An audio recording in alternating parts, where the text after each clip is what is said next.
বিসমিল্লাহির রহমানির রহিম। অভিজ্ঞ ভাই যারা আছেন তাদের একটু পরামর্শ চাচ্ছি। তা হলো আমার ম্যাক্সিমাম কবুতরের বাচ্চায় প্রায় 5-6 জোড়া কবুতরের বাচ্চা এরকম হয়ে যাচ্ছে। আসলে আমি ব্যাপারটা বুঝতে পারতেছি না, হঠাৎ করে এরকম কেন হলো। একদম চোখে ছানির মতো পড়ে যেতেছে এবং আস্তে আস্তে এটা চোখ বন্ধ হয়ে যেতেছে। আমি নর্মালি আপনার একটা ড্রপ ইউজ করতেছি, সেই ড্রপটা মানে কোনো কাজে আসতেছে না। প্লাস হলো আমার বড় কবুতরগুলো এরকম চোখে পানি চলে আসতেছে এবং চোখগুলো এরকম হয়ে যাচ্ছে। তো আমাকে যদি কেউ একটু পরামর্শ দিতেন যে কি করলে ভালো হবে, আমি তাহলে তার কাছে অনেক কৃতজ্ঞ থাকতাম এবং আমার অনেক উপকার হতো।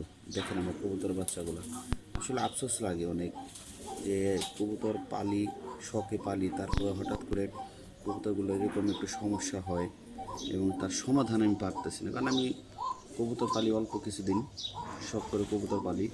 দেখেন এটার অবস্থাগুলো দেখেন কেমন হয়ে আছে, একদম বাচ্চাগুলোর চোখ। এবং আমার দু একটা বড় কবুতর এরকম হয়ে গেছে হঠাৎ করে। যদি কেউ আমাকে একটু পরামর্শ দিতেন তাহলে ইনশাল্লাহ আমি খুব উপকৃত হতাম এবং আমার কবুতরগুলোর জন্য সবাই একটু দোয়া করে যেতে। আমার কবুতরগুলো সবসময় সুস্থ থাকে, ভালো থাকে।